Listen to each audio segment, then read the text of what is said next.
Hey, it's Alan, and I just wanted to let you know that you can now listen to the ongoing history of new music early and ad-free on Amazon Music, included with Prime. This universe is weird. So weird, in fact, that we often don't question its weirdness, even though it's right in front of us. We're completely caught up in it. For example, when someone takes a group picture, there's always that person that demands that everyone say cheese. That's obviously a way to get everybody to smile. You can't help but smile when you say cheese. No one is really sure who was first to employ the cheese trick for photography.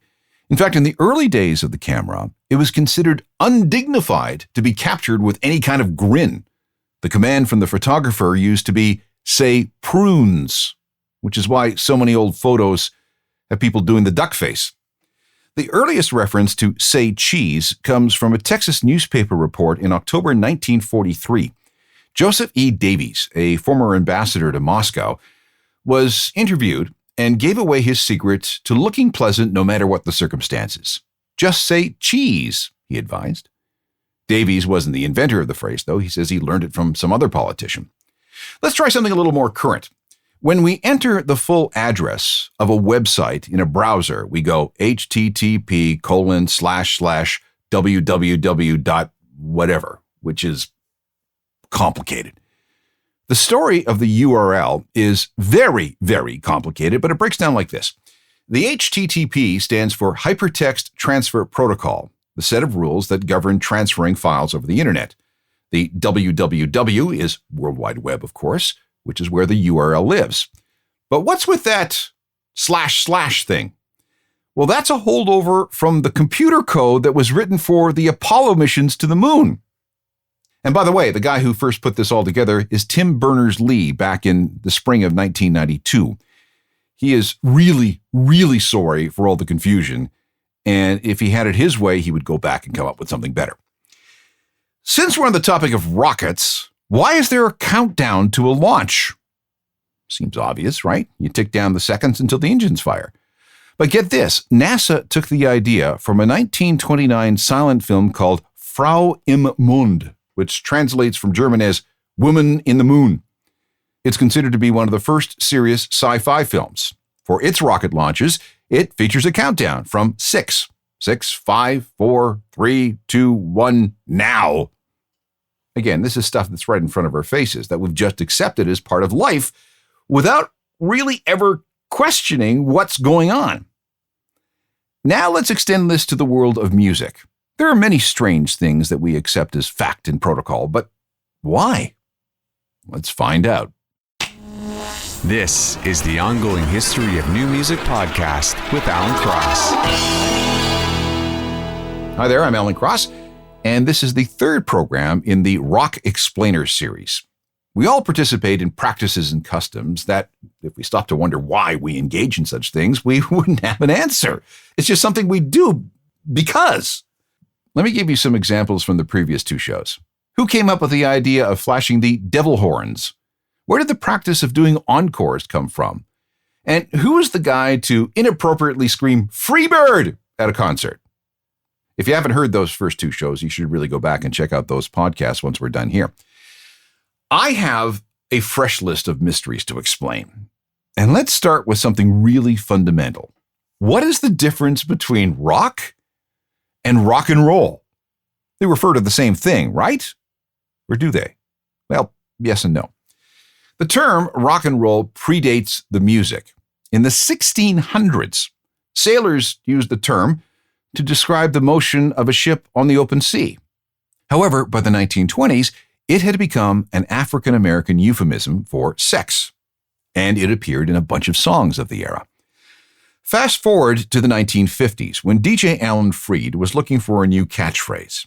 Because he was so deep into the R&B of the day, he knew what was meant when someone sang about rocking and rolling. He also knew that a lot of his audience knew what it meant, and that their parents did not. So by calling this new music rock and roll, he was being naughty and subversive. And for nearly 2 decades, we had rock and roll music. But then in the mid-60s, things changed. It wasn't rock and roll anymore. It was just rock. So what happened? Well, I'll tell you, the music had evolved. The rock and roll sound became associated and intertwined with the music of the 1950s and early 60s, Elvis, Little Richard, Jerry Lee Lewis, and so on. This was music that was a direct descendant of 12-bar blues, something that you could hear in almost every song. Guitar sounded clean and clear.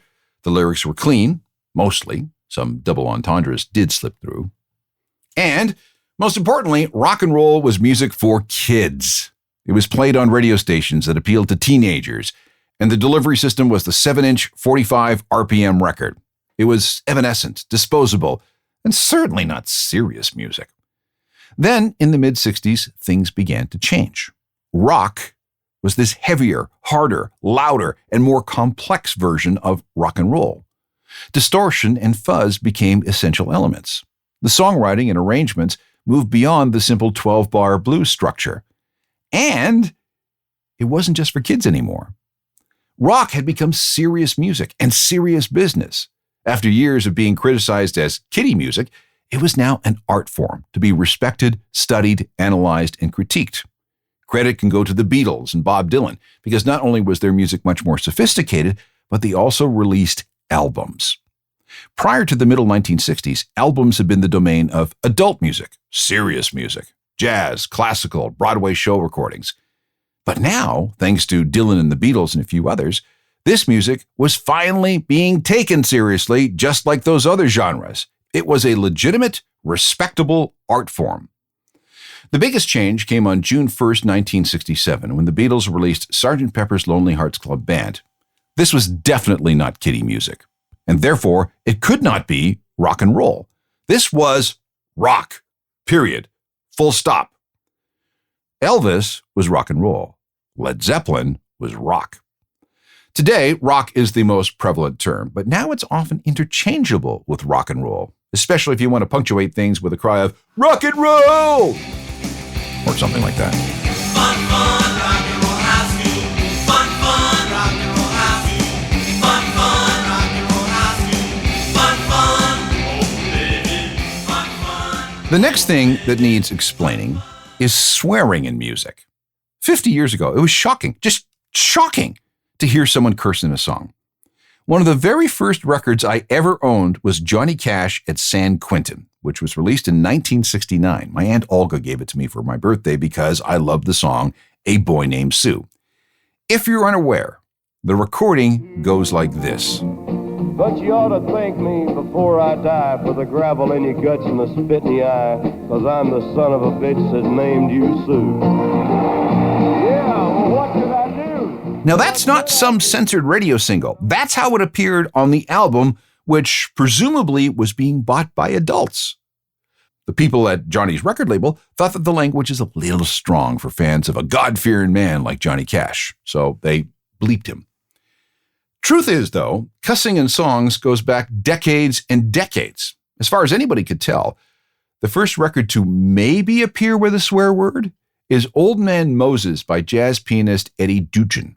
This record came out in 1938, and the featured singer is Patricia Norman. I want you to listen to her carefully. Yeah, man, the bucket. Wait, Billy, He kicked the bucket and old man Moses did. wait, Billy, Oh, bucket. wait, Billy, Bucket. wait, Billy. He kicked the bucket and old man Moses did. I went round to a Okay, window. before you start writing emails of complaint, Patricia Norman is stuttering on the word bucket as in a pail.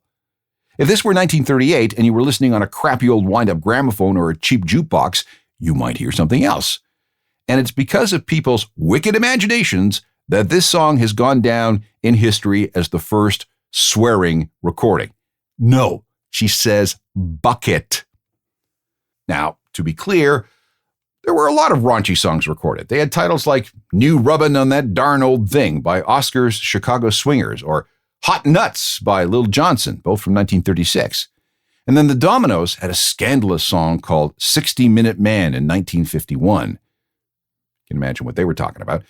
But no one deliberately swore on record until we come across the Fugs.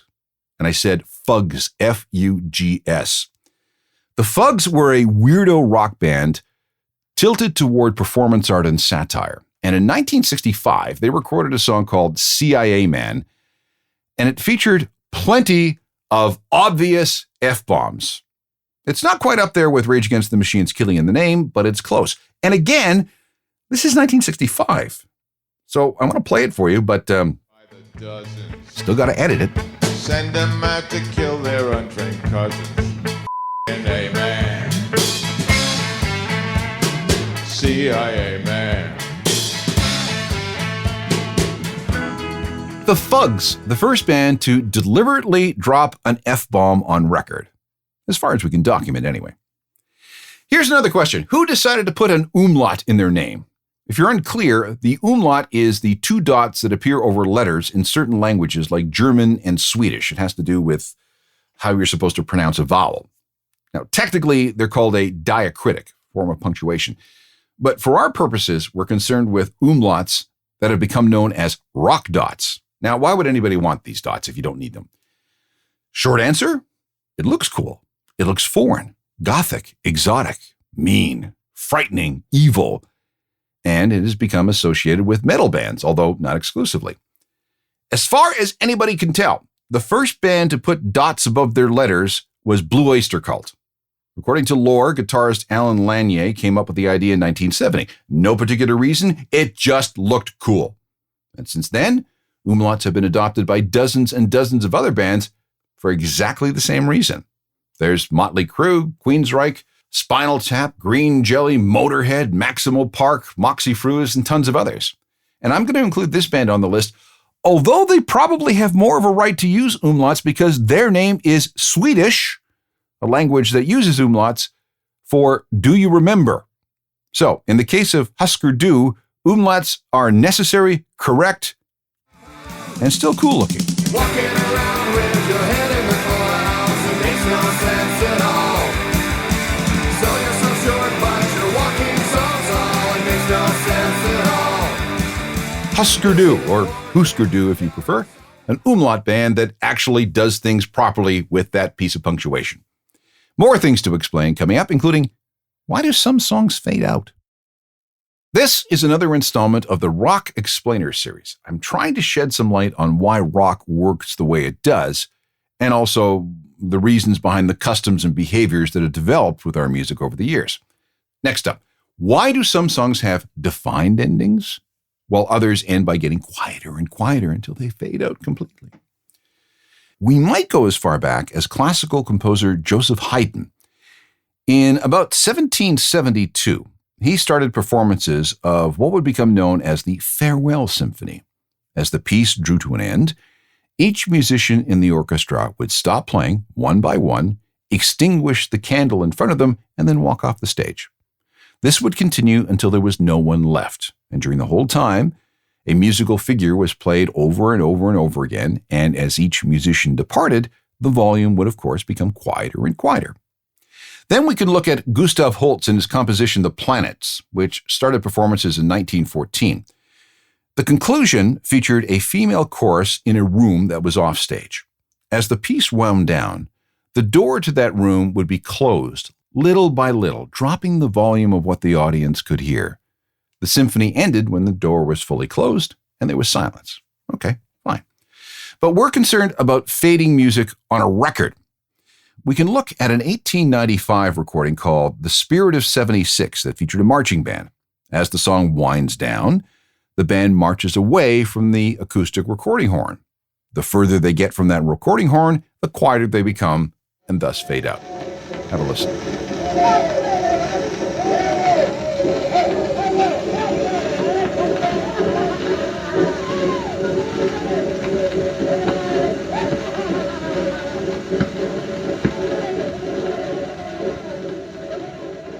Okay, look, what do you want from a recording that was made outdoors in 1895? Song fade-outs, as we know them, first appeared sometime around 1950. Before then, recordings were made directly to disc. The goal back then, the philosophy back then, was to capture the sound of a live performance as it happened. So this meant that if anyone made a mistake during the recording, you had to throw off that disc and start again. There was no editing, no overdubs, no fixing it in the mix. Yes, there were ways to fake a fade, All the musicians had to do was play quieter and quieter or move further and further away from the microphone, but that risked picking up unwanted noise in the studio. Here's an interesting example. It's from George Olson's big band and is called Beyond the Blue Horizon. This is a recording made in 1930, and it ends with the sound of a train receding into the distance.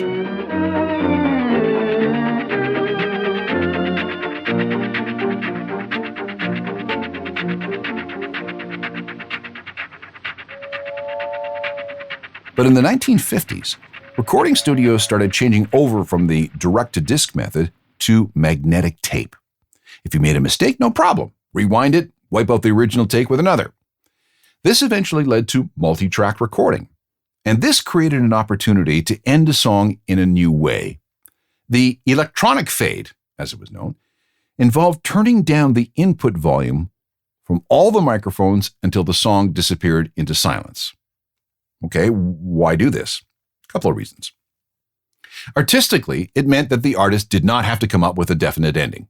They could just play the hook over and over again and didn't have to bother coming up with a proper way to end the song. Aesthetically, the thinking was it reinforced the impact of the song, most often the hook, in the mind of the listener. It never really ended. The song just kept going and going and going. It went forever into infinity. You just didn't hear it anymore. There were technical reasons, too. If a master tape of a song was delivered to a record pressing plant and it went beyond 3 minutes, the engineer in charge of setting up the pressing process would fade the song out beyond those 3 minutes. And that's because the quality of the audio on the master disc being cut really degraded as you got closer to the middle. So best drop the volume before things started to sound really gnarly. And finally, there were the demands of radio. Back in the 1950s, anything longer than 3 minutes was considered blasphemy. If you wanted your song on the radio and it was too long, well then, fade it out. The fade also served as a cue to the DJ. The song was ending, so you can talk over the fade out and then segue into the next record. Over the years, different types of fades appeared. There was the quick fade for AM radio. There was the very fast Motown fade, in which the song disappeared very quickly. And then there was the FM fade, which was long and slow. Think, what's a good example? Hotel California by the Eagles. That fade goes on forever. The Beatles were big into the fade after 1966 when they stopped touring and became a studio band and no longer had to properly finish a song for a live audience. And I point to Hey Jude as an example and the coda that takes 3.5 minutes, 4 minutes to wind down. Fading a song has gone in and out of style through the decades. It was very big in the 60s and 70s, not so big in the 80s and 90s, and today it's kind of hit and miss. Here's a track with a long fade, and one that shows the right way for an electronic fade to be executed. The decrease in volume matches up with elements in the song. As the song ends, the fade has its own beginning, its own middle, and its own end. And the result is a pretty successful and satisfying conclusion to a pretty cool song.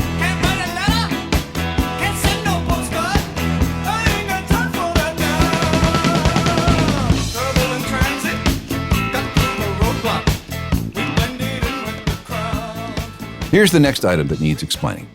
Most 7-inch singles have a hole that is much, much bigger than what we see on 33 1/3 vinyl albums. That hole for the album has been standardized at 9/32 of an inch. It's been that way since 1948. The hole of the 45 is a full 1.5 inches. Okay, first of all, why the difference? This goes back to RCA's introduction of the 45 back in 1949. They were the ones to invent it. Their thinking was, listen, we've been listening to songs one at a time since the 78 RPM record was introduced around 1900. That's how people listen to music. So what we're going to do is design a turntable where you can stack single play 45s on a spindle above the platter. When a record is finished, the tone arm will move out of the way and the next record will drop onto the platter. The tone arm swings back over again and plays that record. You repeat until all the records stacked on the spindle were played. The bigger hole served several purposes. First of all, if you wanted to play these records, you had to buy an RCA record player with a special spindle. They were the only ones that made it at first. Second, the big hole made it easier for the record to drop into place. And third, the bigger hole spread the torque of the turntable around a greater circumference, which meant less wear on the hole. The main flaw in RCA's thinking, that they had created this new proprietary format that could only be played on RCA turntables, was that other manufacturers started making multi-speed record players. You want to play an LP? Well, fine. Flick the selector to 33 1/3. You want to switch to a 45? No problem. Just change the speed. However, before you could play a 45 on a turntable that had the standard LP spindle size of 9/32 of an inch, you had to partially plug that big hole. And so was born the 45 RPM adapter. The first company to make such a thing was the Webster Chicago Corporation. The first inserts were made of solid zinc and rather difficult to fit into that big hole. Taking them out was even worse because if you did get one in, the fit was so tight that you risked cracking the record. Another adapter maker was a company called Fidelitone. Their solution really wasn't much better. But then Capitol Records took the Fidelitone idea and created an adapter that they called the optical center that was built into the big hole. It was made of a triangular piece of cardboard that covered most of the open space in that hole, but it did leave a hole in the middle for the size of an LP spindle. You could punch it out if you wanted, but it couldn't be reinserted. There were other innovations too. Some labels just pressed 45s with an LP-sized hole. This brings us to the most famous adapter of them all. It's known as the Spider. This was RCA's idea. Spiders looked like a three-armed galaxy, usually yellow or red, and each was made of plastic. It was easy to snap one in and out of a 45. And here's a cute trick. Each spider had little bumps on it called drive dots. When playing stacked records, the dots on the spider on the lower record locked in with the dots on the spider of the upper record, thereby assuring that the records didn't slip against each other. Okay, we're done, right? Well, no. In the 1980s, we had something called the SX2, designed by a Boston nightclub DJ that made it easier to mix 45s while spinning in clubs. Basically, it looked like a big frisbee that fit over the entirety of the turntable platter. There was space in the middle for the 7-inch signal. You snapped it in. And lots of room around the circumference for scratching and slip cueing and other turntablist manipulations. People often ask me, okay, what are those 45 RPM adapters called? If we're speaking generically, they're called 45 RPM adapters. But if we're speaking specifically about those plastic things that RCA introduced, the ones with the spiral arms, it's still okay to call them spiders. Here's a 7-inch from my collection that requires a spider.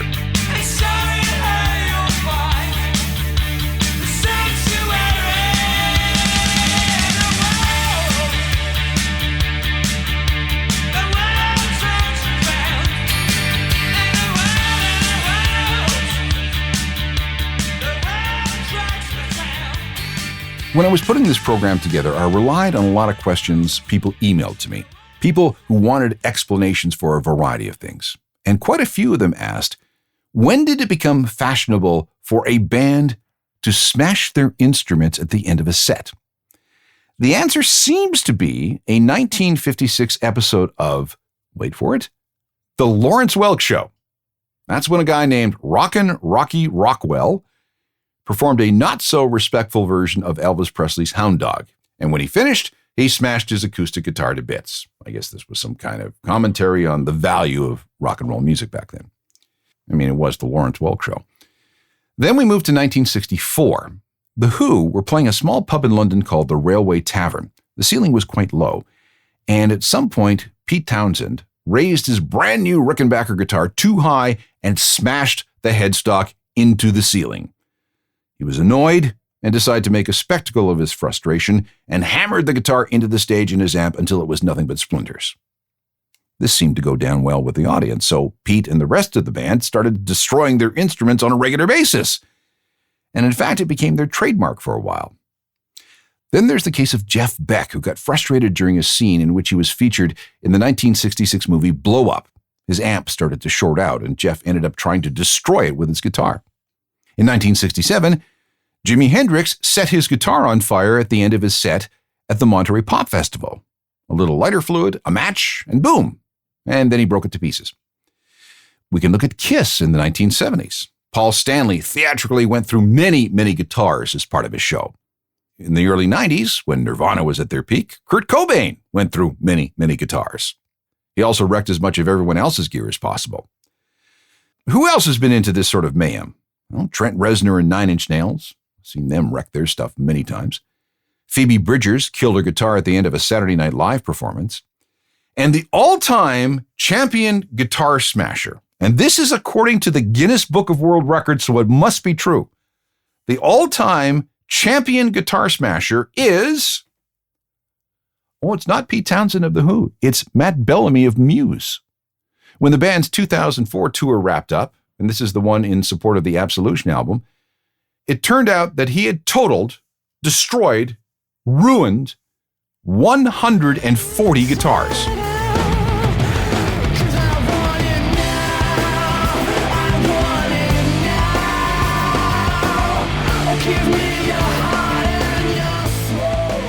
A few more things that need explaining right after this. I have a couple more things for this Rock Explainer episode. And here's a question that deals with CDs that were sold in the 1980s and 1990s. If you look at the liner notes, or maybe even on the disc itself, you'll see a combination of three letters. For example, AAD, ADA, ADD, and even DDD. What does that mean? This is something called the SPARS code. It appeared in 1984. About a year after the CD was introduced. And the SPARS code indicates the method in which this disc was recorded, mixed, and mastered. The A stands for analog, and the D means digital. The first letter corresponds to the type of audio recorder used. If it was recorded on old school magnetic tape, that's analog, so A. If the music went directly to a hard drive, then that's digital, hence D. The letter in the second position denotes what kind of audio recorder was used in the mixing process. Again, if it was mixed from tape, that's an A. Mixed from hard drive, that's your D. And the letter in the final position tells us the type of mastering used. CDs are a fully digital format, so the final letter for compact discs is always D. But if it's a piece of vinyl, it would be A. Recording studios were very analog for a very long time. It wasn't until the very late 1980s and early 90s that they started switching away from massive reel-to-reel machines to hard drive systems linked to a digital audio workstation like Pro Tools. But there were experiments with full digital recordings as far back as 1973. Sony released its PCM-1 system in 1982. Okay, so who was the first to release an all-digital rock album? At some point to a 1978 album entitled Bop Till You Drop by Roy Cooder, who used a special 3M machine that recorded digital signals to tape. However, there was no such thing as a digital mixing board at the time, so while it was recorded digitally, it still went through two analog steps for mixing and mastering. We could also look at the English Beat and their 1981 album Special Beat Service. They also recorded digitally, but everything beyond that was analog. There were plenty of other albums like that: Stevie Wonder, Christopher Cross, Fleetwood Mac, and a bunch of others. I do know that Peter Gabriel recorded Security, his fourth solo album, digitally.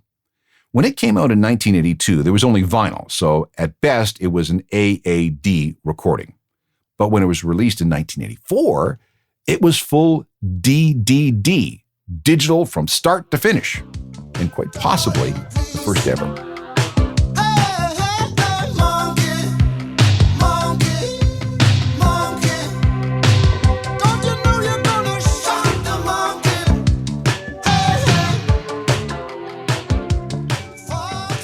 The last question for this edition of the Rock Explainer is going to be a contentious and emotional one.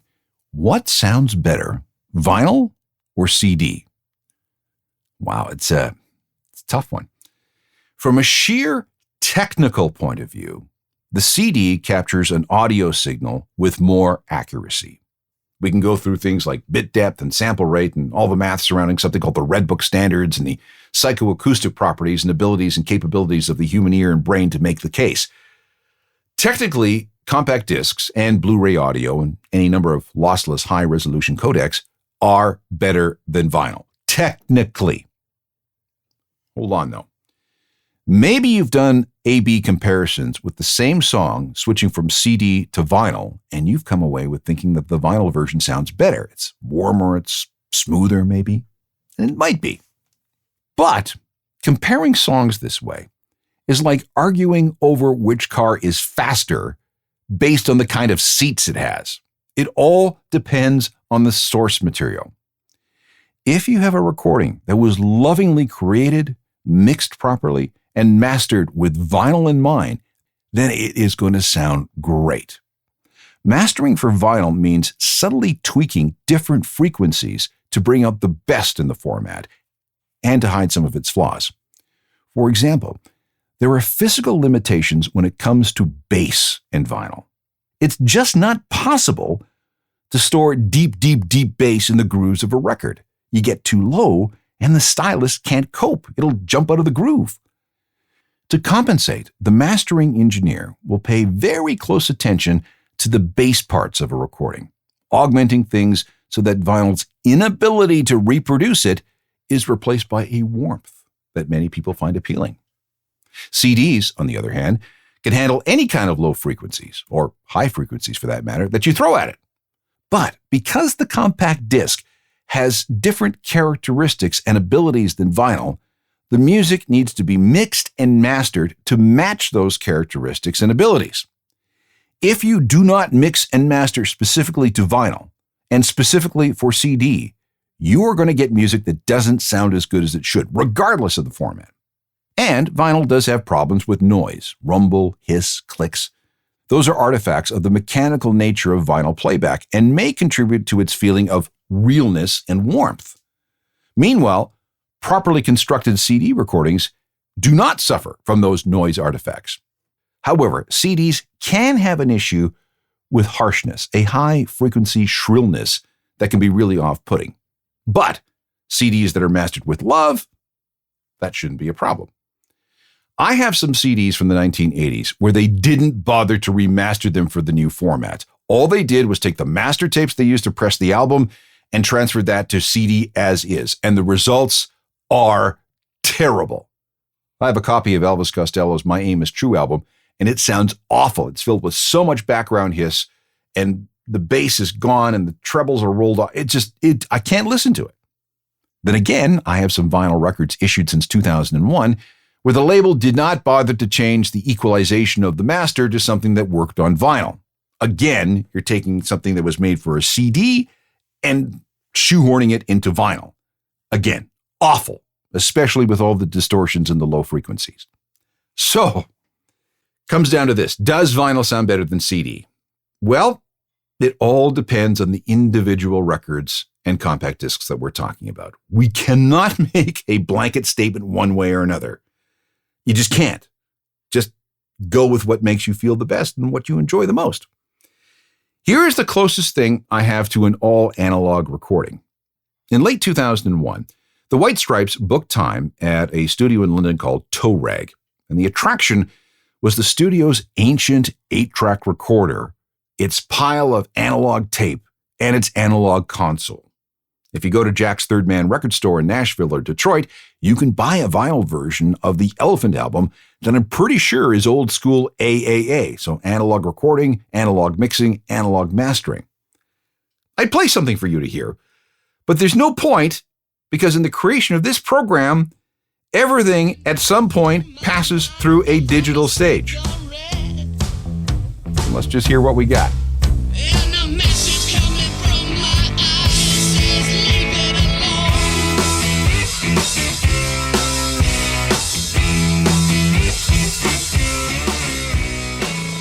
And that concludes Volume 3 of this occasional series called The Rock Explainer. Again, if you want to hear Volumes 1 and 2, they are available as podcasts wherever you get your downloads. Just look for Rock Explainer 1 and Rock Explainer 2. And while you're there, grab any of the other programs that you might want. They're all free. There's my website, ajournalofmusicalthings.com. It's updated with cool music news and info 7 days a week. Get the daily newsletter. It is free. We can also meet through Twitter, Facebook, Instagram, and even TikTok from time to time. And if you have any questions for the future Volume 4 of the Rock Explainer series, send them to alan@alancross.ca, and I will put them on the list. I will start my research. Technical production is by Rob Johnston. Talk to you next time. I'm Alan Cross. You've been listening to the Ongoing History of New Music podcast with Alan Cross. Subscribe to the podcast through iTunes, Google Play, Stitcher, Spotify, and everywhere you find your favorite podcasts.